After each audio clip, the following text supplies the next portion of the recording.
Hi, welcome to Level Up Podcast by Academy, a show to inspire your day, featuring by fascinated guests, hosted by me, Hilman Fajrian, CEO and founder of Academy. We talk about Business 101, the spirit of entrepreneurship, career insight, and lifetime values. Each episode is a far-reaching thought, the intimate conversation which leads you to the unexpected journey. We are proud to bring you to the other side of the story. Please have a seat and enjoy it. Hai, selamat datang di tayangan perdana Level Up by Academy. Level Up adalah program podcast dalam bentuk talk show selama 1 jam dengan para entrepreneur, industry leader, dan profesional. Program ini diinisiasi oleh Academy, aplikasi kursus online bersertifikat nomor 1 di Indonesia. Di program Level Up, saya, Hilman Fajrian, CEO dan founder Academy, menjadi tuan rumah bagi berbagai tokoh yang inspiratif dan luar biasa. Kita akan berbincang tentang berbagai macam topik, mulai dari kewirausahaan, bisnis, manajemen, karir, dan perkembangan baru dalam industri. Di edisi perdana ini, Level Up mendapatkan kehormatan dengan kedatangan tamu seorang womanpreneur. Ia adalah founder dan CEO dari Mudah, Arini Astari. Halo Arini. Terima kasih ya sudah bersedia berbincang-bincang dengan kami di edisi perdana ini. Saya kenalkan sedikit tentang Arini. Ia adalah seorang entrepreneur wanita di bidang tech startup dan sejak belia sudah menempuh pendidikan di bidang teknologi. Arini adalah founder dan CEO beberapa bisnis. Salah satunya adalah Mudah, sebuah aplikasi bookkeeping yang membantu begitu banyak pelaku usaha kecil dan menengah di Indonesia. Nah, sebelum kita kenalan lebih jauh dengan Arini, maka kita kenalan sebentar dengan Mudah. Kenalin, ini Bang Mudi, tukang dagang makanan yang laris manis. Saking larisnya, nyatet duitnya lama. Belum lagi banyak yang kasbon. Dengan catatan seadanya, Bang Mudi pun mengira dia untung banyak. Ternyata pas cek dompet, kantong kering, gak ada duit. Duit gue kemana nih? Dan usahanya perlahan bangkrut.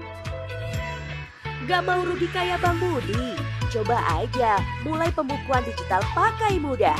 100% gratis selamanya. Sehari banyak transaksi, santuy, tinggal klik catat, transaksimu kerekap semua. Mantapnya, laporan neraca keuangan, laba rugi, hingga utang piutang kebuat otomatis dan instan. Mulai dari harian hingga bulanan. Transaksi dan laporannya bisa dibagiin dan juga di-download loh. Yuk, gabung jadi ribuan pedagang sukses lainnya. Untung jadi mudah dengan mudah. Awesome, Arini. Ya, Arini juga adalah sahabat dan guru saya dalam bisnis. Startup kami, Mudah dan Academy, didanai oleh venture capital yang sama, yakni SOSV, sebuah venture capital yang berbasis di Amerika Serikat. Kami juga bergabung dalam akselerator yang sama, Mobile Only Accelerator atau MOX, sebuah akselerator cross-border yang berpusat di Taiwan. Pada Level Up kali ini, Arini dan saya akan berbincang-bincang tentang wanita dan tech startup industry, khususnya di Indonesia. Harapannya kita semua bisa mendapatkan insight tentang apa benefit yang bisa didapatkan oleh startup dengan gender diversity dalam organisasinya, dan mengidentifikasi apa competitive advantage yang dimiliki oleh wanita dalam sebuah kelompok yang dapat di-leverage oleh sebuah startup. Oke, hari ini we are good to go. Sebelumnya saya ingin memberi kamu tahu bahwa saat ini jumlah woman talent di Academy sebanyak 40%. Sedangkan 42 dari keseluruhan leader di Academy adalah wanita. We are proud of it, but still not feeling enough. Nah, kami ingin mendapatkan insight dari kamu tentang pentingnya gender diversity dalam sebuah startup. Karena saya percaya bahwa diversity adalah salah satu intangible capital dan competitive advantage dalam sebuah kelompok dalam menciptakan progres. Karena perusahaan akan memiliki 360 degree of perspective, baik dari sisi gagasan maupun kompetensi yang khas dari masing-masing individu. Kami penasaran, kenapa memilih entrepreneurship? Wow. Kenapa ya? Jadi emang kayaknya aku tuh dari dulu banget, dari kecil itu orang tua tuh nggak suka ngelihat anaknya tuh diem di rumah gitu. Maksudnya kayak even lagi liburan gitu nggak suka. Mereka tuh suka banget kalau anaknya tuh punya aktivitas di luar. Nah, jadi mungkin karena dari itu, terus pas lagi kuliah juga, aku tuh udah suka banget dari kalau sekarang kan banyak banget internship ya Mas Hilman. Tapi kalau dulu kan enggak tuh. Tapi aku waktu dulu setiap libur semester itu tuh selalu nyari internship. Awalnya di situ. Nah, pas waktu aku masuk internship itu, aku tuh seneng banget sama yang namanya problem solving. Nah, di situ tuh aku ngerasa kayak apa ya, doing something yang nggak repetitif itu tuh menyenangkan sekali gitu dibandingin kalau kita tuh melakukan suatu hal yang udah ada SOP, yang udah ada apa ya sistemnya tuh agak boring gitu. Nah that's why startnya tuh sebenarnya bisa dibilang sih ya kebetulan aja sih. Kebetulan aku waktu itu suka pakai baju cewek lah gitu ya, pakai baju-baju desainer gitu. Terus aku ngerasa kayak kok mahal sih nih baju-baju desainer gitu. Kenapa nggak ada yang sewa aja? Startnya dari situ gitu. Terus ya udah akhirnya aku bikin. Yang pertama kali banget aku bikin kan adalah belsby.com tuh. Dia adalah platform untuk sewa gaun desainer Indonesia. Nah dari situ akhirnya kayak snowball effect aja sih dan no way to turning back ya. Maksudnya kayak benar-benar happy banppy gitu di entrepreneurship, di problem solvingnya, dan kayak ketemunya kan juga beda ya orangnya gitu. Kayak aku ketemu sama Mas Hilman tuh kayak apa ya, nyambung gitu kalau ngomong gitu dibandingin kalau misalnya ketemu yang bukan entrepreneur juga gitu. Jadi kayak akhirnya ya hidup ini yang ngelitnya jadi entrepreneur terus gitu sampai sekarang. Oke, awesome hari ini.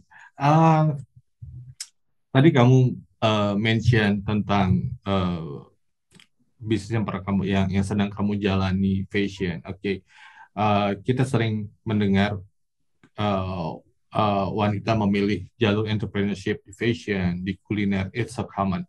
Itu sangat biasa. Maksudnya sering kita dengar. Tapi it's a tech industry. Yep. Dan ya itu bilang tadi it's very heavy male presence. Ya. So jadi kenapa kok tech industry? Sebenarnya kalau kita mau runut dari awal banget, ini tuh ceritanya agak lucu sih waktu aku masuk jurusan Fasilkom UI ya. Karena waktu itu tuh SMA, aku tuh cuma dididiknya yang pinter lah gitu. Jadi orang tuh pinter gitu, udah gitu doang. Tapi kayak mau jadi apa, itu tuh masih bingung gitu. Nah jadi waktu milih kuliah kan udah masuk ke penjurusan tuh. Maksudnya kita mau apply fakultas apa. Yang aku tahu cuma aku tuh akan masuk UI, ITB, udah itu doang. Karena sekolah aku semuanya ke sana, UI atau ITB. Nah terus dari situ aku cuma kayak cherry pick aja sih gitu. Kayak oh di UI pilihnya Fasilkom UI, di ITB tuh aku pilihnya FSRD. Which tuh beda banget kan. Kayak satunya tuh seni rupa, satunya lagi tuh ilmu komputer gitu. Cuma kayak ya udahlah pilih aja gitu dua-duanya. Nah, ternyata tuh masuk, keterima juga, FSRD masuk, Fasilkom juga masuk.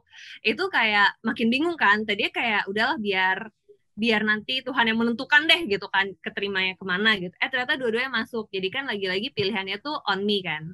Nah, setelah kayak ngobrol sama beberapa orang tua gitu, maksudnya yang kutuakan atau senior, somehow tuh udah deh masuk Fasilkom UI aja gitu, ilmu komputer. Dan aku tuh nggak tahu banget awalnya kalau di ilmu komputer tuh kayak bakal ngoding tuh kayak gimana, bikin program tuh kayak gimana. Itu tuh basically tuh sama sekali nggak punya bayangan. Aku cuma tahu kayak ya dulu aku suka main game, jadi suka banget buka-buka komputer gitu kan. Jadi ya udah akhirnya aku masuk sih Fasilkom UI itu. Nah, waktu masuk Fasilkom UI, iya banyak banget cowok di sana kan, udah pasti.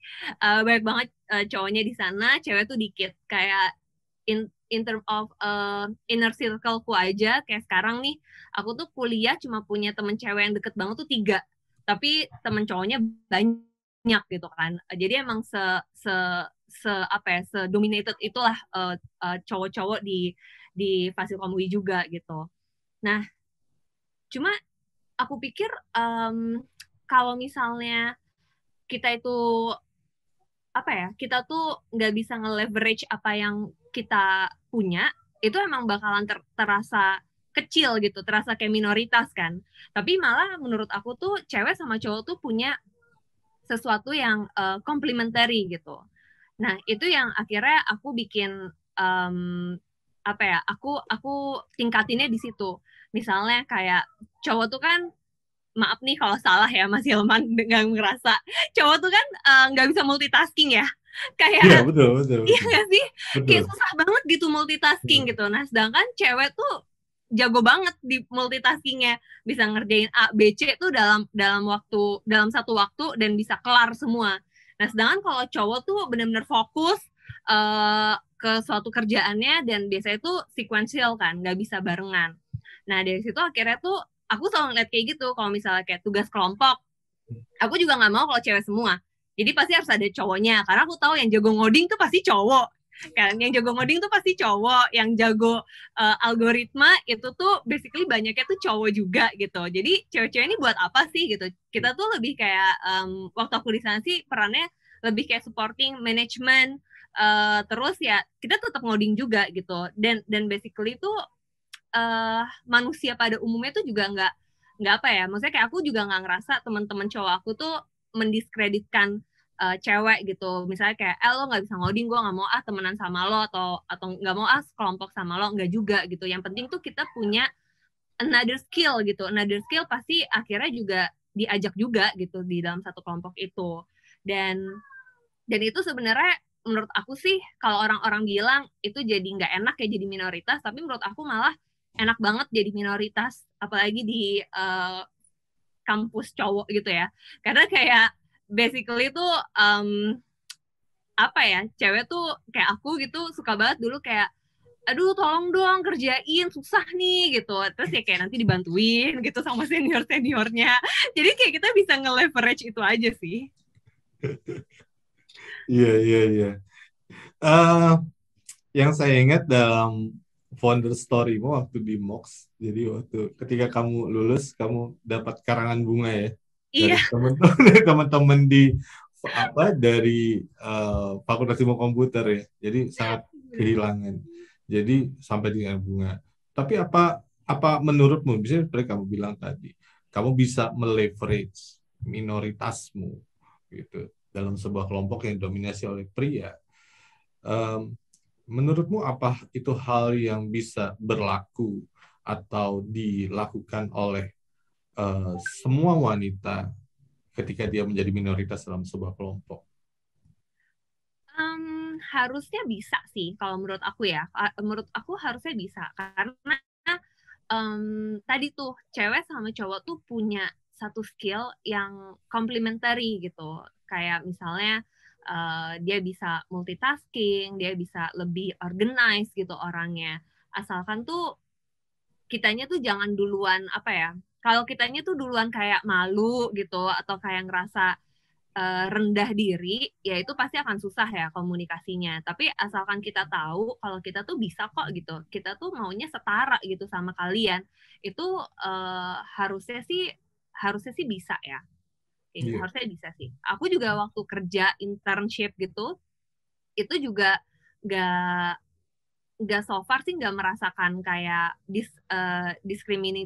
diskriminasi juga gitu. Kayak aku ngerasa malah orang-orang tuh banyak yang ngebantuin juga. Tapi emang aku harus bilang gitu. Kalau aku nggak bilang juga mereka nggak akan bantuin gitu. Mungkin mereka akan ekspektasinya udah bisa gitu kan. Tapi kalau misalnya aku bilang kayak, aduh nggak bisa nih ngerjain ini, tolong dong bantuin, tolong dong dimentorin, tolong dong di pairing gitu, pairing programming gitu. Terus kayak gitu ya basically oke-oke aja sih gitu. Oke, kalau kita bicara tentang didominasinya tech industry oleh pria, saya pikir begini, masalahnya itu come from upstream. Jadi begini, ketika saya SMA dulu, kelas IPA atau science itu didominasi oleh wanita. Jadi mereka ini memang spesies-spesies pinter gitu ya. Sedangkan yang laki-laki itu ke IPS. Saya sendiri IPS. Dan saya yakin kamu dulu kelas IPA gitu. Jadi wanita mendominasi, anak perempuan mendominasi kelas science. Nah, tapi conversionnya, speaking of conversion, ketika memilih jalur kuliah ya, jurusan ketika kuliah. Oke, seorang anak SMA ketika dia memilih jurusan kuliah, pasti mereka sudah punya gambaran akan berkarir di jalur apa. Ya, itu akan mengerucut jumlahnya. Jadi anak-anak wanita di jurusan sains di IPA ketika SMA, mereka tidak memilih jurusan STEM. Ya. Kemudian ya itulah mungkin jadi mungkin itulah jawaban kenapa misalnya Fakultas Ilmu Komputer di misalnya yang seperti kamu di UI itu didominasi oleh pria gitu. Karena teori saya mungkin ya anak-anak wanita jurusan IPA di SMA tidak memilih jurusan STEM gitu. Dan mengerucut lagi ketika pun mereka sudah lulus, wanita di jurusan STEM tidak memilih jalur karir di STEM. Yang saya observasi seperti itu. Nah, menurutmu kenapa itu bisa terjadi? Kalau berkaca sama lingkungan aku juga gitu, karena kan aku juga dulu dari penjurusan SMA-nya kan emang IPA, terus teman-teman juga banyak kan yang maksudnya masuk jurusan yang lain-lain. Emang sebenarnya mungkin lebih ke peminatan kali ya. Maksudnya kayak teman-temanku juga yang cewek-cewek nih kalau masuk teknik itu emang jarang banget yang masuk teknik tambang, teknik teknik tambang, teknik mesin gitu pasti jarang. Tapi mereka kalau milih teknik itu teknik industri banyaknya kayak gitu, teknik industri. Terus kalaupun dia ke science banyaknya juga jadi dokter gigi, dokter yang FK gitu, itu basically ke sana. Jadi mungkin kalau menurutku lebih kayak peminatan aja sih, karena aku juga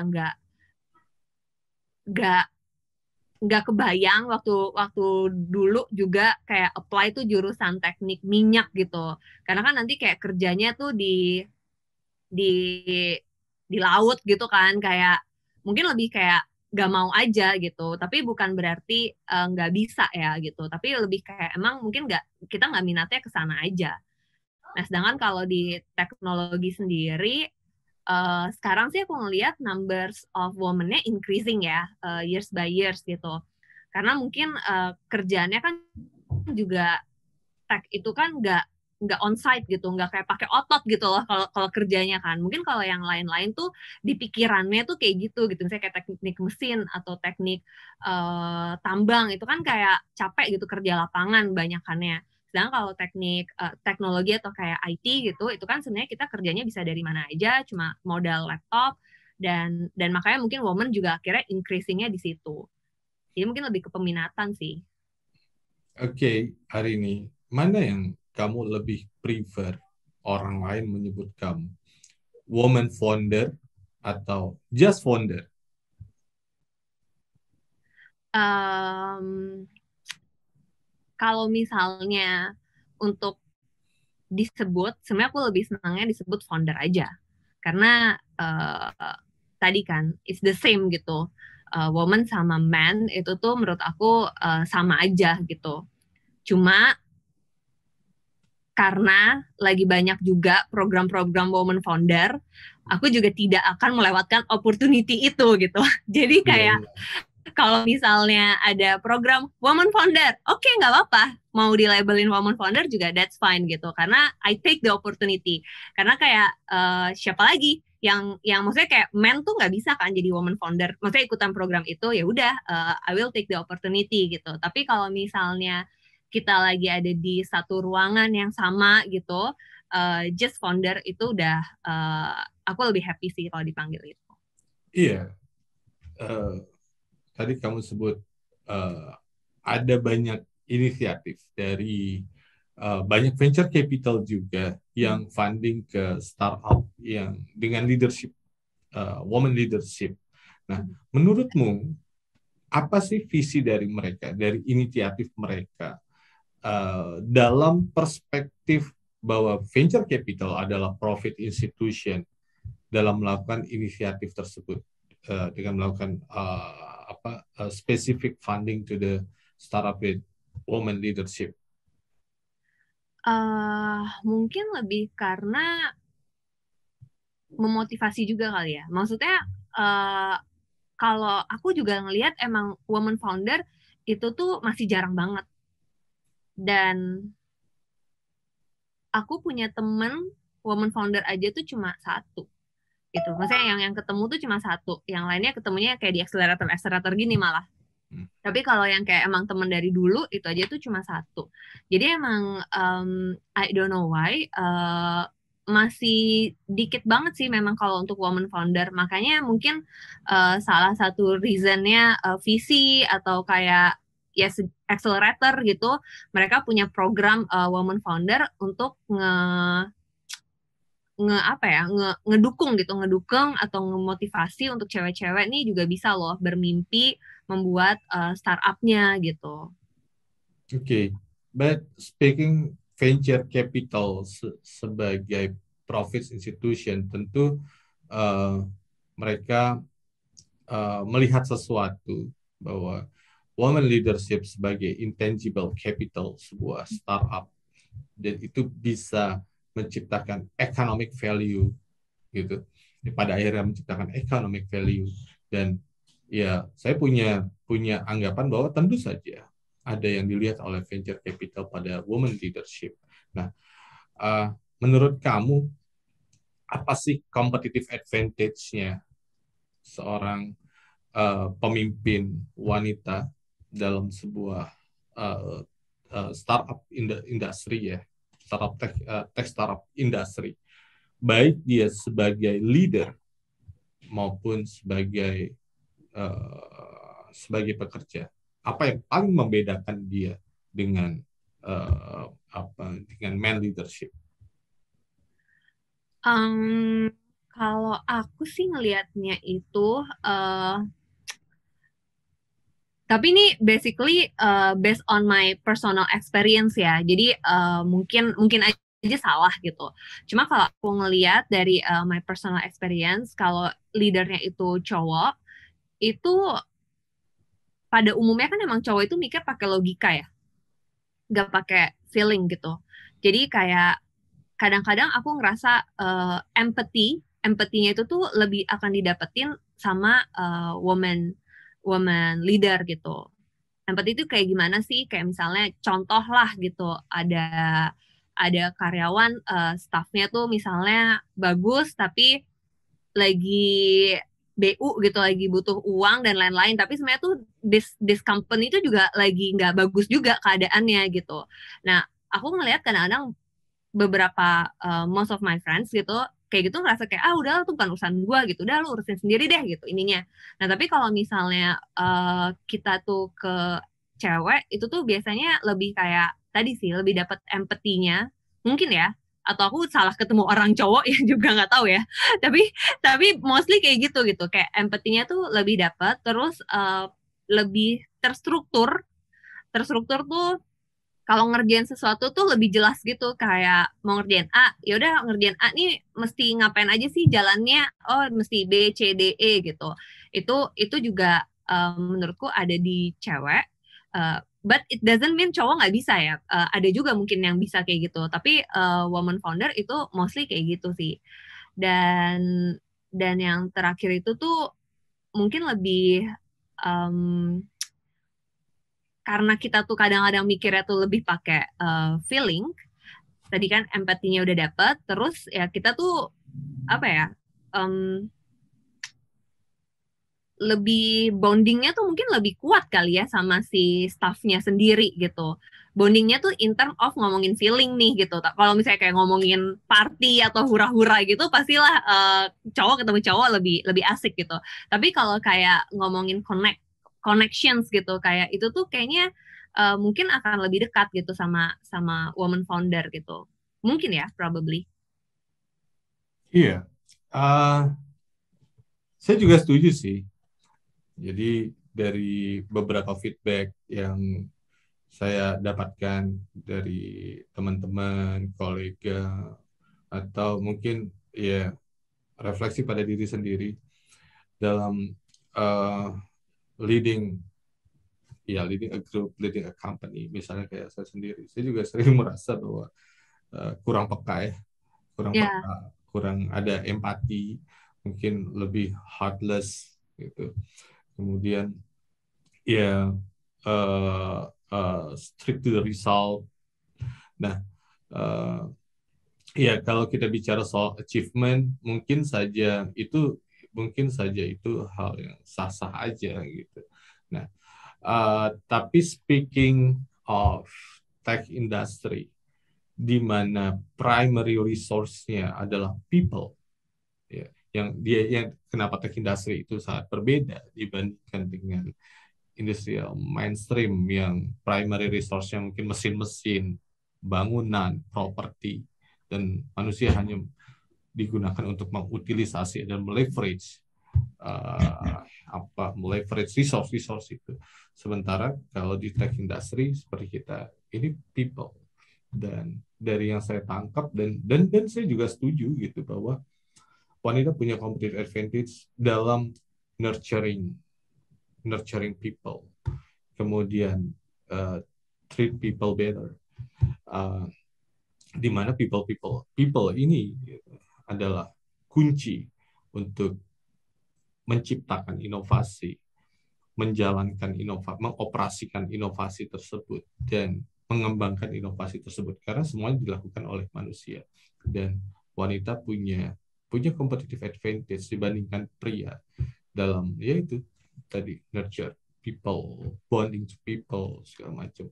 Jadi menurut saya mungkin itu yang dilihat oleh venture capital yang melakukan inisiatif lowongan funding ke startup dengan woman leadership. Ya, kira-kira begitu. yap. Ya. Oke. Jadi begini, kalau secara umum ya, secara umum di tech industry itu ya seperti tadi dia didominasi pria. Nah, uh, menurutmu selain kenapa ini terjadi, kemudian apa sih tantangan buat wanita untuk bisa masuk ke dalam industri tersebut? Oke, ini industri sangat seksi ya. Ini future industry gitu. Tapi ya male dominated gitu.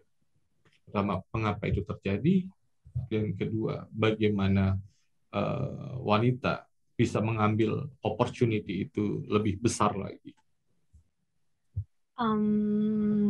Kayaknya sih ya, kalau menurut aku sih, sekarang-sekarang itu kayak yang tadi sempat ku bilang tuh, kalau misalnya woman in tech itu juga sebenarnya year by year itu juga naik, increasing. Tapi emang kalau kita lihat juga role-nya itu mungkin beda. Yang naik itu yang mana? Karena kan tech itu juga beragam ya. Maksudnya nggak semuanya itu tuh misalnya kayak tech tuh bukan cuma kayak programmer doang terus dibilang tech, itu kan enggak juga kan. Tapi misalnya kayak UX designer itu kan juga sebenarnya salah satu, atau jadi Scrum Master, product owner itu kan juga sebenarnya one of job role juga kan untuk di tech gitu.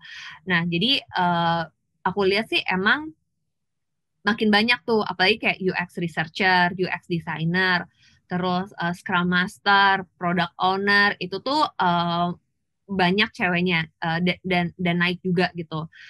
Untuk yang programmernya sendiri itu juga tetap banyak sih, tapi emang itu kayak kepeminatan lagi sih, karena kayak aku kan juga sering masih main ke kampusku sendiri juga sekarang udah mulai banyak ceweknya, tapi kan dia dibagi jadi dua, ada sistem informasi, ada ilmu komputer. Sistem informasi itu yang lebih ada manajemennya, ilmu komputer itu yang emang yang kayak hardcore coding lah gitu, coder tuh di situ gitu. Nah itu emang masih banyak, kalau yang di ilmu komputer masih banyak didominasi oleh cowok, tapi kalau yang di sistem informasi itu malah sekarang udah banyak kan cewek. Jadi kayak itu lebih ke peminatan sih. Dan kalau dan banyak juga temanku yang cewek juga, dan dia emang sukanya di programmer gitu, di code, itu pun bahkan dia ada yang udah sampai jadi doktor gitu. Kayak dia sekarang masuknya tuh ke data analitik, data science kayak gitu-gitu.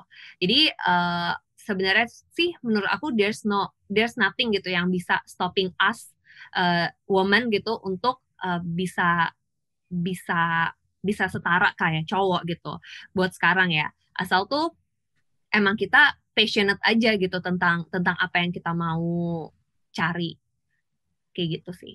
Yeah, absolutely. Jadi memang there is nothing can stop you.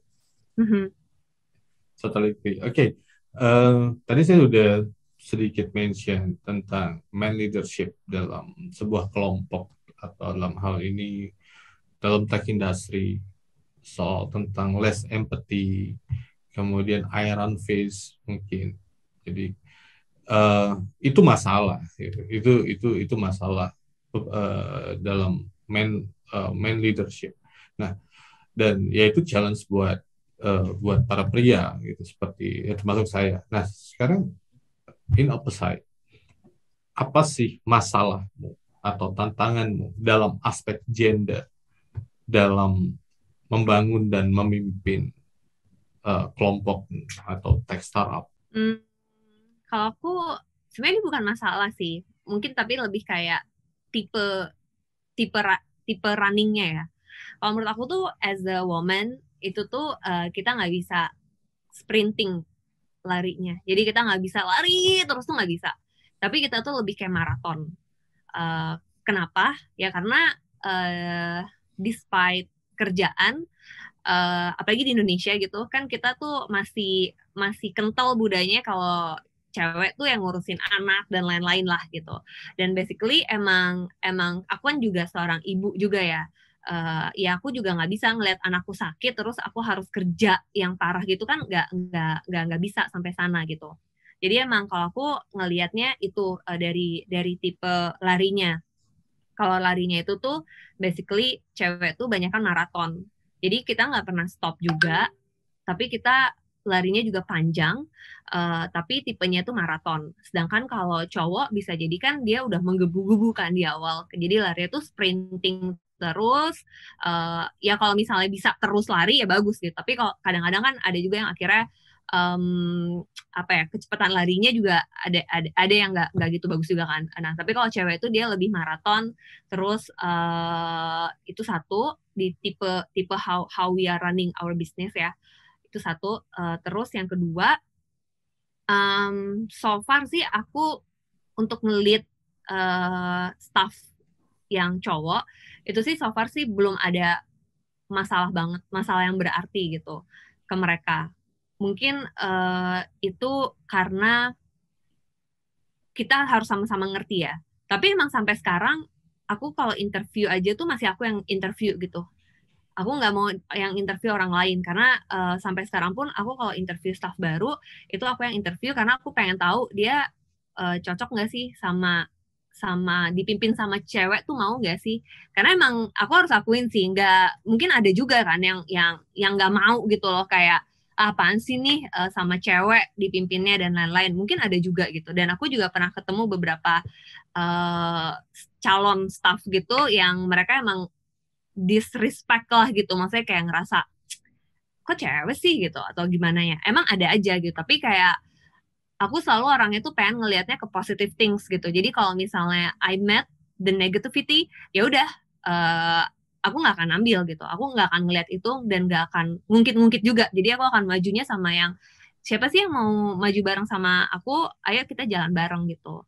Jadi kalau misalnya staff sendiri untuk ngelit mereka, sampai sekarang sih have no problem sih untuk ngelit cowok-cowok ini. Palingan tuh yang agak problem adalah di tadi peminatannya tuh beda. Jadi kalau misalnya ke team building gitu, itu agak susah tuh gimana nih yang enaknya karena cewek maunya apa. Misalnya aku merasa kayaknya akan seru nih kalau kayak gini, tapi ternyata mereka kayak oh enggak gitu. Jadi kayak oke, ya udah, tapi kan kita ya kayak nikah aja gitu. Jadi kayak harus menyesuaikan satu sama lain gitu, dan bisa jadi emang nggak selalu cocok. Jadi akhirnya kayak ganti-gantian deh gitu. Ntar yang pas waktu bulan depan lu deh yang bikin eventnya, nanti bulan depannya lagi kita yang bikin gitu. Tapi kita tahu kalau kita tuh ya supporting each other lah buat timnya juga.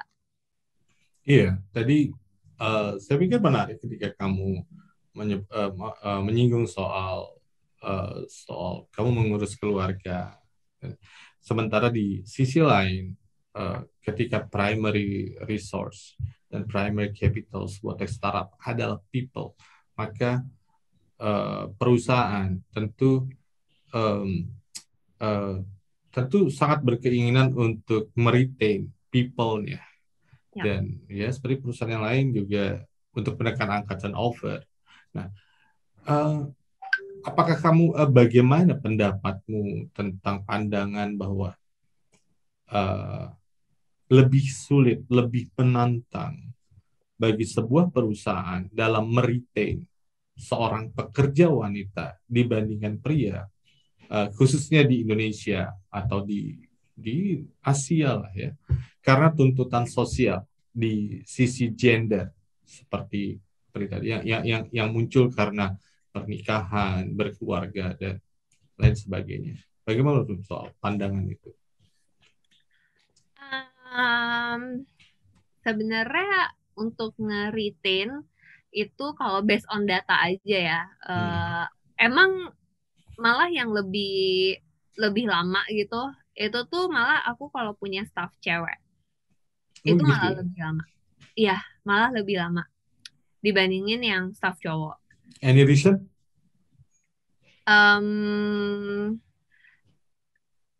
Karena kalau cewek itu apa ya, mungkin lebih loyal atau nggak ngerti deh, tapi kayak kayak cewek tuh kalau di tempatku pasti lama-lama. Kayak aku masih ada satu cewek itu yang dari aku bikin startup yang IT consultant, which is kan tuh tahun 2015 sampai sekarang tuh masih ada. Oke, teorimu apa?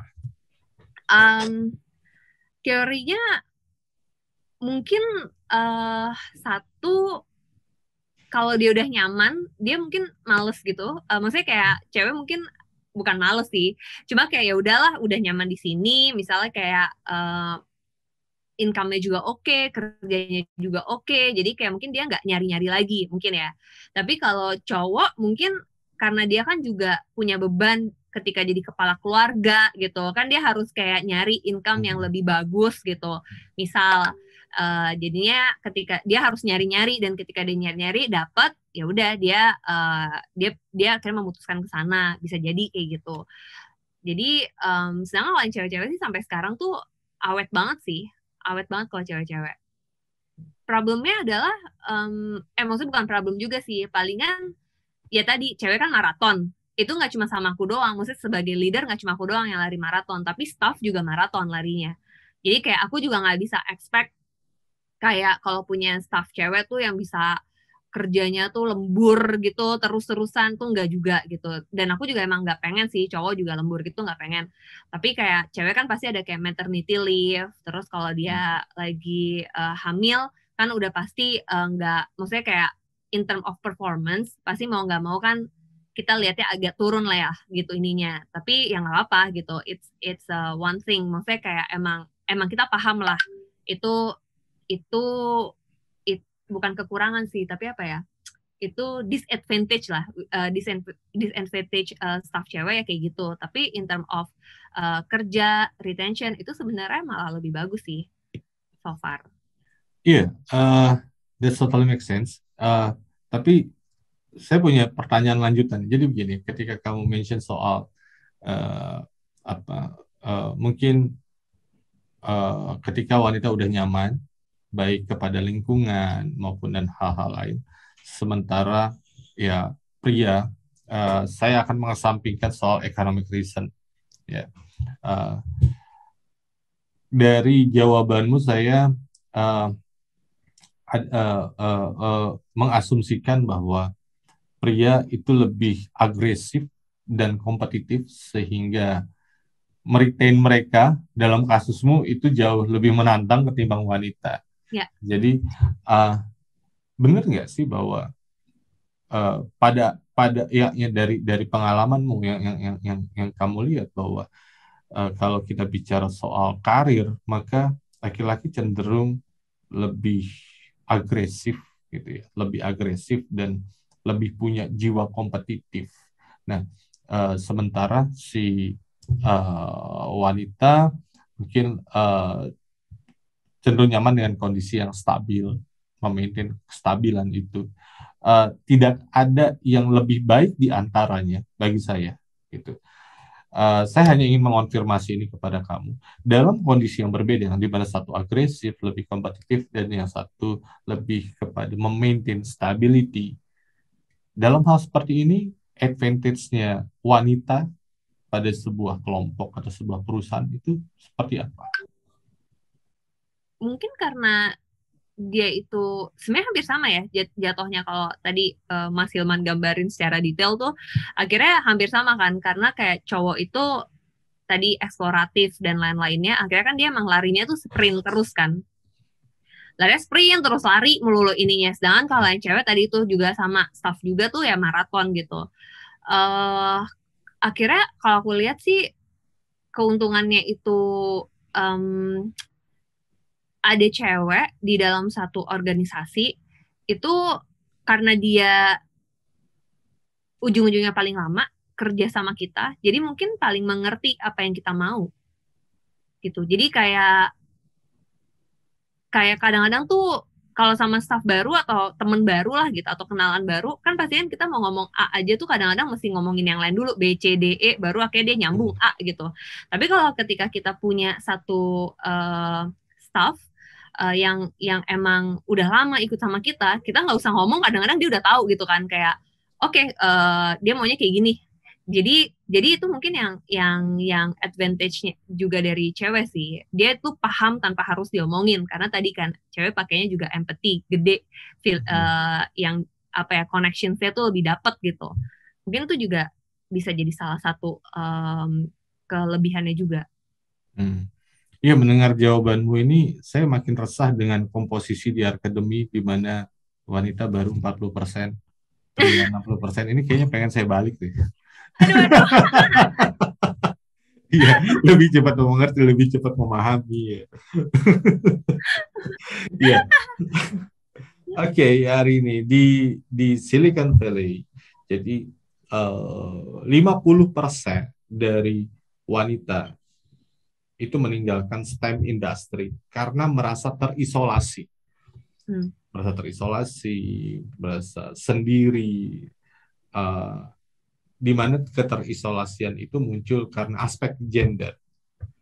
Dan mereka merasa bahwa work environment-nya itu hostile buat mereka. Menurut kamu, apakah hal yang sama itu juga terjadi di Indonesia? Mungkin depends on the industry ya. Maksudnya kayak meskipun STEM kan soalnya luas banget tuh. Misalnya kalau kita ngomongin, karena temenku ada yang kerja di minyak gitu, of course dia tuh susah banget gitu untuk bisa stay stay di sana karena kayak dia bisa 3 bulan di laut, diombang-ambing. Terus ya basically di laut ya airnya kan air laut tuh. Kadang-kadang kan cewek kan juga pengen cantik ya. Jadi kayak mukanya jadi jerawatan lah, itulah, inilah dan lain-lain ya. Akhirnya dia mengharuskan akhirnya dia resign juga gitu. Dan memilih untuk kerjanya di office gitu. Tetap di minyak juga tapi di office. Jadi mungkin ada faktor-faktor eksternal juga gitu yang nggak selalu dari hostility dari teman-teman kantornya juga gitu. Itu satu. Yang kedua, kalau untuk di tech sendiri sih, I don't think it's an issue ya. Palingan tuh menurut aku yang kadang-kadang aku suka rasain juga, itu tuh malah lebih ke masuknya ke regulation ya. Maksudnya kayak, kan kita sebenarnya kayak gini, kita pengen cewek tuh sama kayak cowok. Tapi nggak bisa dipungkirin kadang-kadang cewek tuh sebenarnya dapat peraturan-peraturan yang lebih menyenangkan. Misalnya contoh, cewek kan dapat jatah cuti kalau lagi dapat. Terus jatah maternity leave-nya juga gede 3 bulan. Nah kadang-kadang staffku juga yang cowok menyuarakan itulah gitu dengan dada sumbang gitu, karena kan akhirnya dia kerja lebih keras, dia akhirnya lebih ya gitu makanya kayaknya menurut aku tuh jatuhnya bukan ke cewek sama cowok tapi ke regulation sendiri. Makanya kalau aku tuh aku tetap pro harus dapat maternity leave, tapi menurut aku juga pro cowok tuh juga harusnya juga dapat maternity leave gitu, hal yang sama. Jadi makanya itu baru kita bisa dibilang sejajar gitu, gendernya tuh setara. Kalau misalnya cowok dapetin apa yang cewek juga dapetin gitu, nggak selalu cewek yang harus dapet yang lebih bagus. Kalau kayak gitu malah menurutku nggak akan setara gitu. Tapi cowok juga harus dapat 3 bulan maternity leave. Kalau misalnya emang cowok nggak ada sakit dapet sih, nggak tau lah apa itu, dia juga bisa cuti gitu, yang harusnya sama. Jadi seenggaknya tuh tadi akhirnya nggak nyiptain environment kantor yang ngerasa ceweknya ini jadi benalu gitu. Karena kan kadang-kadang kalau orang nggak ngerti, dia tuh akhirnya kayak gitu kan, karena dia ngerasa gue kerja sendiri tapi ini si cewek ini tuh malah cuti dapat gitu, karena dia kan nggak ngerti dapat tuh sakit gitu, tapi kan dia nggak paham. Nah jadinya akhirnya dia mungkin akhirnya efeknya itu dia jadi hostile gitu ke cewek-cewek ini. Nah itu sih yang menurut aku perlu dibenahin sih. Makanya aku senang banget ketika kayak Microsoft ngeluarin cewek cowok tuh sama kan 6 bulan ya kalau nggak salah kayak gitu. Terus kayak beberapa negara luar sana itu juga sama. Nah sebenarnya aku juga pengen banget kalau Indonesia tuh juga kayak gitu juga gitu. Jadi kan itu baru kita ngomongin tentang kesetaraan gender gitu. Iya. Ya memang pria mendapatkan maternity leave itu konsep baru ya. Iya, konsep baru.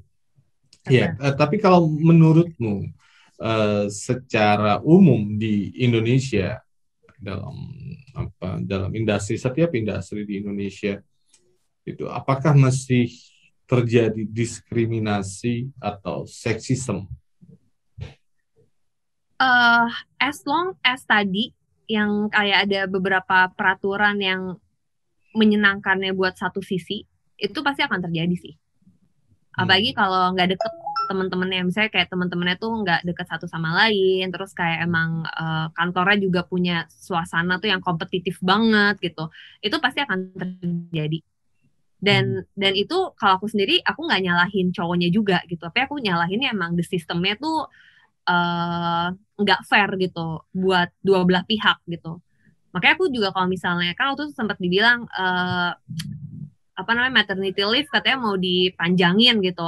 I'm not happy actually, karena menurut aku dengan kayak gitu malah jadi disadvantage buat cewek yang mau berkarir gitu. Karena akhirnya nanti akan dapat lebih banyak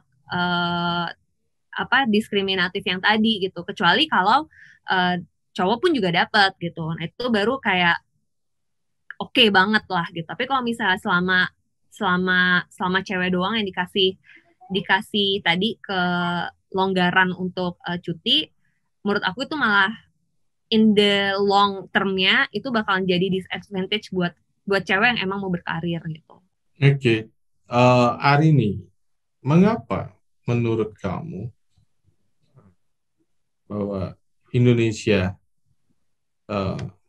tech startup industri di Indonesia perlu memiliki lebih banyak founder wanita?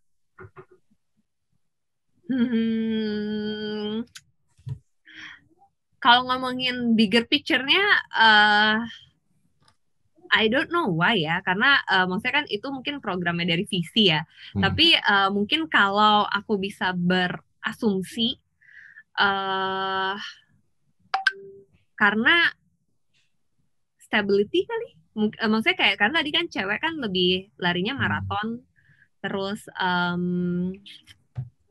basically tuh aku ngerasain turnover pegawai itu juga rendah kalau sama woman leader. Jadi mungkin ke arah sana kali ya. Iya.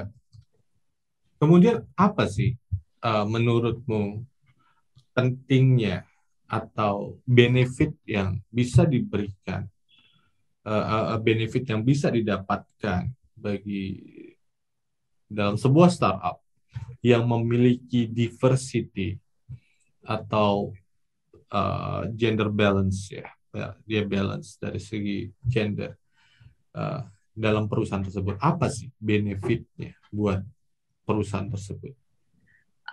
Pastinya timnya tuh akan lebih solid. Itu yang menurut aku yakin banget gitu kalau misalnya kita punya tim yang diverse gitu, karena ujung-ujungnya kan cewek punya kelebihan, cowok juga punya kelebihan. Nah, itu yang akhirnya jadi complementary gitu. Dibandingin kalau misalnya cewek doang atau cowok doang gitu. Nah, itu kan sama tuh semuanya. Kayak cara berpikirnya sama, cara ngelihat suatu masalah tuh sama gitu. Nah, sedangkan kalau misalnya kita itu lebih diverse, itu akhirnya kita bisa jadi complementary satu sama lainnya. Makanya aku juga sebenarnya juga sama, maksudnya kayak pengennya tuh timnya seimbang lah gitu, balance cewek sama cowoknya. Dan itu nggak cuma buat startup, maksudnya startup kan kita ngomongin startup tuh level yang lebih gede ya. Maksudnya kalau kita ngomongin, karena aku di Mudah tuh ketemu sama UMKM, kita ngomongin kayak pegawai resto atau pegawai resto, pegawai warung dan macam-macam ya. Itu aja tuh mereka juga udah mikirin gendernya juga harus beda gitu. Maksudnya harus balance gitu. Gendernya pun juga harus balance. Aku juga nanya ke mereka kayak kenapa kayak gitu gitu. Misalnya kayak di F&B gitu kan. Aku sempat nanya gitu ke pelaku usahanya, kenapa harus 4 cewek 4 cowok gitu. Kenapa nggak cowok semua malah, atau kayak cewek semua. Terus dia juga sama ngebalesnya, karena cowok tuh kalau di sana kan areanya lebih kecil kan. Jadi kayak cowok tuh lebih kuat gitu. Jadi kalau misalnya bawa-bawa barang itu bisa cowok-cowok. Kalau cewek itu tuh lebih teliti gitu misalnya. Jadi kalau ngitung duit, kalau apa macam-macam itu tuh juga mereka akhirnya jadi complementary. Dan itu menurutku juga sama ke level perusahaan, ke level startup. Itu pun akhirnya tuh kalau misalnya kita punya cewek dan cowok yang seimbang, udah pasti timnya akan jadi lebih solid. Oke, Mas Hilman, sekarang aku yang gantian nanya. Nah, kalau buat Mas Hilman sendiri nih, kan Mas Hilman founder cowok gitu. Nah, Mas Hilman kalau ngelihat sosok atau figur wanita gitu, atau kayak partner cewek, itu kayak gimana? Ya, pertama co-founder Arkademi itu Resi dia seorang wanita gitu, dan dia sahabat saya, dan saya saya berpartner dengan Resi bukan karena dia wanita sih, karena dia selain kita sudah terhubung sejak lama, kemudian dia punya kompetensi yang dibutuhkan begitu. Tapi memang dalam jadi buat preferensi saya sendiri itu bukan preferensi gender ya. Bahkan untuk sampai saat ini mungkin ketika kami hiring uh, uh, hanya beberapa posisi yang saya mungkin lebih prefer dia wanita misalnya untuk pekerjaan-pekerjaan yang membutuhkan ketelitian tinggi, ketekunan tinggi, misalnya kayak keuangan gitu. Saya tidak tahu kalau pria, tapi kalau bagi saya orang-orang keuangan itu hebat, akuntan, karena setiap hari yang dilihat angka aja itu, waduh, saya nggak bakal tahan begitu. Dan saya melihat ada kecenderungan bahwa wanita lebih unggul dalam pekerjaan-pekerjaan yang membutuhkan ketelitian tinggi, kemudian ketekunan tinggi. Nah, di situ keunggulan mereka. Nah, kemudian tadi speaking of my partner, Resi, memang ada challenge gitu ya dari saya tidak tahu apakah ini berhubungan dengan gender atau tidak, ataukah ini hanya berhubungan pada individual karakter antara saya dan dia. Jadi yang saya sering, nah itu juga bahwa saya tidak tahu apakah keunggulan pria atau itu advantage atau disadvantage. Misalnya sangat tidak bisa multitasking, in opposite sangat laser fokus, hanya ngerjain satu aja gitu. Ya in opposite ya dia tidak bisa multitasking gitu. Jadi misalnya kayak saya sangat lemah gitu, dalam multitasking. Saya bahkan terdistraksi sedikit tidak bisa. Tapi apakah itu disadvantage? Saya juga masih ragu. Mungkin di sisi lain itu advantage saya bisa laser fokus, dan saya sering terpukau misalnya ketika Resi dia bisa mengerjakan banyak hal dan memikirkan banyak hal dalam satu waktu, dan ya seringkali menganggap itu sebagai keunggulannya, tapi juga sering khawatir karena kita cenderung menilai orang lain dengan preferensi kita dan dengan cara kita hidup, dengan cara kita berpikir. Misalnya, bagaimana kamu bisa achieve itu kalau kamu tidak fokus, kamu masih mengerjakan yang ini, yang ini. Saya mengatakan itu kan karena ya saya tidak bisa multitasking gitu. Padahal nggak bisa multitasking itu juga belum tentu menjadi sebuah unggulan gitu. Ya menurut saya sih, menurut saya begitu. Tapi yang pasti saya sangat setuju bahwa secara kasat mata sangat banyak function dalam sebuah perusahaan yang di mana saya pribadi lebih prefer dikerjakan oleh diberikan tanggung jawabnya kepada wanita, karena yang saya lihat pria nggak punya keunggulan itu. Jadi seperti itu. Nice. Nah, kalau Mas Hilman sendiri nih, kan Mas Hilman udah banyak nih experience-nya ya. Nah, dulu pernah nggak sih Mas Hilman kayak di-lead juga sama female gitu? Atau kayak punya pengalaman, mungkin nggak langsung direct supervisor gitu, punya gambaran lead apa female leader gitu? Ya, in nutshell, saya tidak seberuntung itu. Saya tidak seberuntung orang yang pernah dipimpin oleh wanita, karena begini juga. Saya seorang serial entrepreneur. Bisnis saya pertama ketika saya berusia 20 tahun. Saya sebagai founder 20 tahun. Ketika saya berusia 20 tahun, Arkademi merupakan perusahaan saya yang ke-7. Saya hanya pernah bekerja di sebuah menjadi karyawan satu kali dalam hidup ini, dan itu pun hanya 3 tahun. Ya, sebagai founder tentu saya sebagai founder dan business leader tentu I don't report to anyone. Ya, ya, ya. Ya, gitu. Unfortunately. Ya, maksudnya, unfortunately, I don't report to anyone. Ya.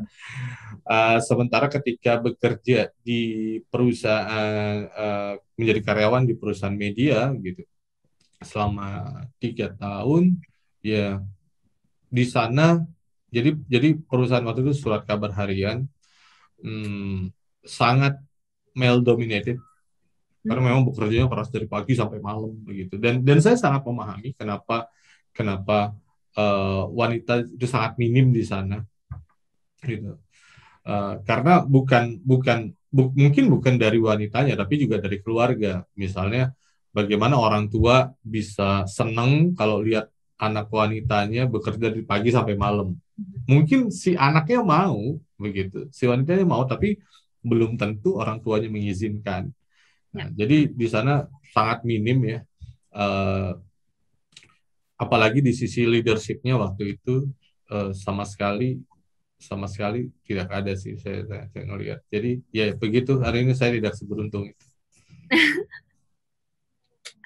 Aku soalnya baru sekali juga tuh dapat female leader.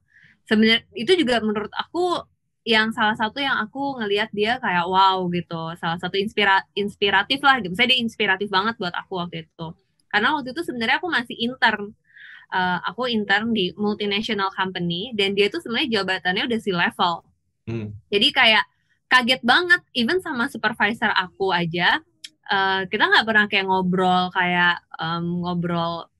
ngobrol bukan kerjaan tuh nggak pernah sama sekali sama direct supervisor nih.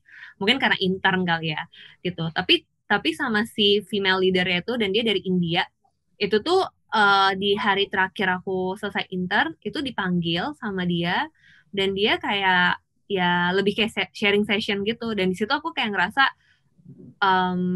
apa ya, wah ini orang maksudnya kayak penuh keluar dari ruangan itu tuh kayak aku bener-bener kayak keinspirasi banget lah gitu, karena kayak dia nunjukin yang tadi aku bilang, empathy, padahal ke intern doang gitu, yang kayak padahal sama supervisor aku aja mungkin gak dianggap gitu. Nah jadi kayak itu sih, kayak aku ngelihat dia tuh sosok yang oke banget lah, salah satu panutan juga.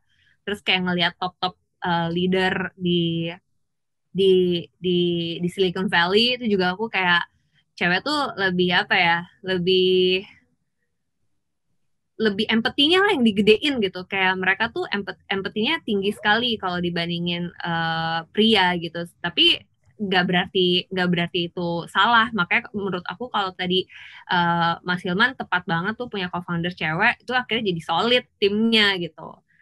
Aku pun juga kayak gitu, co-founder aku juga cowok. Kita tuh sering banget berantem. Mas Hilman sering banget gak sih berantem? Kita tuh sering banget berantemnya.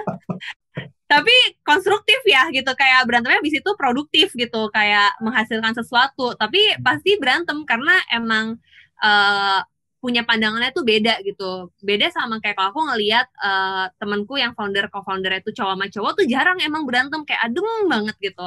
Tapi kalau aku tuh malah berantem melulu sama dia gitu. Tapi ya it's a good thing sih kalau menurutku. Iya, iya, iya. Jadi hari ini, kalau bicara soal women leadership yang inspiratif buat saya, itu saya justru saya temukan di Mox dengan Jane Wong. Jadi buat teman-teman begini, Academy dan Muda, saya dan Arini itu funded by the same venture capital, SOSV, America Based VC, di mana SOSV ini memiliki accelerator yang namanya Mox Mobile Only Accelerator yang berbasis di Taiwan, di mana director dari Mox ini adalah Miss Jane Wong, dan kami secara rutin melakukan check-in kepada beliau, dan di SOSV itu managing directornya adalah William Baubin, dan kami, baik saya dan Arini itu juga rutin ya melakukan check-in. Dan jadi begini, Arini, saya melihat misalnya seperti Jane Wong ketika check-in, dia sangat nurturing, dia sangat caring, dia sangat peduli, dia menanyakan sampai hal-hal kecil, apa yang bisa dibantu, dia memberikan panduan ya, dia memberikan guidance sebaiknya seperti ini, dan ya tidak ya bahkan tidak pernah memarahi, menegur. Ya walaupun dia not eligible untuk marah sama kita juga. Gitu. Dan sementara kalau William gitu, William cuma hey, what's your number, gitu kan, Ya, ya, ya. cuma nanya juga, Lebih direct ya. cuma gitu-gitu doang, gitu, cuma nanya result, gitu, cuma nanya result. Sementara kalau Jane Wong dia bertanya soal prosesnya dan segala macam. Jadi ya meskipun saya tidak seberuntung itu untuk mendapatkan pengalaman akan women leadership, tapi saya memiliki begitu banyak mentor wanita. Salah satunya kamu, guru saya. Aduh, kebalik deh. Iya. Tapi dari yang kamu rasakan antara di MOX sendiri, gitu, baik pada William maupun Jenmong dan lain-lain, itu sama nggak sih apa yang experience-nya? Sama kok, sama banget. Jenny tuh kadang-kadang suka ngechat bahkan Iya, kayak iya, ya betul. kan, cuma ngechatnya cuma kayak how are you aja gitu, nggak nanyain tentang the business gitu ya, maksudnya nggak nanyain result apa gitu, cuma kayak checking aja gitu, kayak apa kabar misalnya, kan COVID misalnya lagi naik, terus gimana di sana, gimana tim gitu-gitu. Jadi kayak menurut aku emang iya sih, itu kalau misalnya kita ngomongin gender ya itu basically cewek banget lah gitu, kayak ngomongin empathy banget gitu. Kalau apakah yang cewek banget yang kamu sebutkan tadi juga terjadi pada kamu dan muda gitu, dan teman-teman muda? Aku bisa bilang iya sih. Karena misalnya kayak one on one meeting gitu. Ini nggak di mudah doang, kayak sebelum-sebelumnya juga aku kan juga ada beberapa startup juga, maksudnya usaha juga kan. Itu pun juga sama. Yang initiate one on one meeting itu pasti aku. Kayak meskipun the founders gitu waktu itu kayak setuju nih ada one on one meeting, tapi mereka pasti kayak udahlah gitu. Dan sama persis kalau mereka one on one meeting pasti lebih ke kayak outcome-nya mereka aja, nanya ini apa. Jadi kayak malah sering banget kayak yang sebenarnya tuh anaknya, maksudnya staffnya di divisinya co-founderku, tapi malah aku yang lebih tahu. Kayak misalnya aku bisa bilang kayak, itu tuh anaknya sakit loh gitu. Dia malah lebih nggak tahu kayak, oh anaknya sakit, enggak bilang apa-apa dan lain-lain gitu. Terus kayak itu, nah itu tuh sering banget terjadi kayak gitu. Iya, jadi karena tadi kamu menyinggung soal one on one, di akademi juga kami melakukan one on one. Tapi begini ya, saya menangkap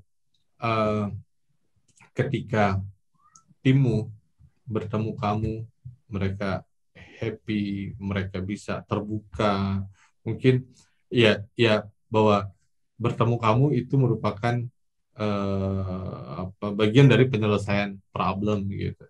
Tapi kadang-kadang saya merasa mungkin perasaan ini salah gimana. Saya merasa kok teman-teman kalau di sini di Arkademi gitu ya, kalau ketemu saya justru takut. dan terus terang saya ya maksudnya ya itu tentu tentu bukan salah mereka, itu salah saya gitu. Tapi ya itu sangat meresahkan buat saya. Nah, jadi kamu tadi one on one meeting, kamu yang initiate gitu. Mungkin ya saya berpikir mereka akan sangat happy ketemu kamu. Tapi kalau di akademi saya yang initiate ketemu one on one bisa ketakutan mulu gitu. Dan itu bukan hal yang baik gitu. Dan semuanya ya it's my fault gitu. Jadi kalau menurutmu gimana? Bener gak sih kalau ketemu dengan founder wanita mereka jadi happy gitu? Mungkin bukan takut kali Mas Hilman, tapi apa ya, respect gitu. Maksudnya kayak karena sama kok kayak ketemu sama co-founder kan juga cowok tuh, Irfan. Sama juga kalau sama Irfan tuh pada takut gitu, kayak nanya aja juga suka kadang-kadang aku malah suka nanya ke mereka kan kayak misalnya lagi one on one gitu, terus kayak kenapa nggak nanya ke dia gitu, terus dia kayak nggak berani kak kayak gini gitu. Terus kayak padahal dia juga nggak kenapa-napa, tapi yang nggak tahu sih, mungkin karena kurang informal chatnya itu kali ya. Kalau sama cewek kan cewek juga suka ngobrol mungkin at the very first Hmm. place. Jadi kayak aku kan sering juga gitu kayak check-in satu-satu tuh lebih kayak ngobrol aja kayak gimana kabarnya, orang tuanya gimana, bla bla bla bla gitu. Tapi kalau cowok mungkin kan lebih straightforward tadi kan, lebih kayak udah selesai belum, ini belum, bla bla bla bla gitu-gitu. Mungkin bisa jadi sih. Iya, iya. Masih ada pertanyaan hari ini? Udah nggak ada. Udah ya. I think we are all good now. Terima kasih banyak hari ini sudah bersedia berbincang-bincang dengan kami dan memberikan insight yang luar biasa. Saya pikir sangat banyak nilai berharga yang bisa didapatkan oleh Arkademi dan para audiens podcast ini dari pandangan-pandangan kamu. Sekali lagi, kehormatan besar buat Level Up dan Arkademi dengan hadirnya kamu di sini. Sekali lagi, terima kasih banyak. Terima kasih juga buat teman-teman semua yang sudah menyaksikan Level Up edisi perdana ini. Level Up akan kembali tayang dengan menghadirkan guest yang inspiratif dan luar biasa on the next episode of our podcast. See you again. Pasti bisa.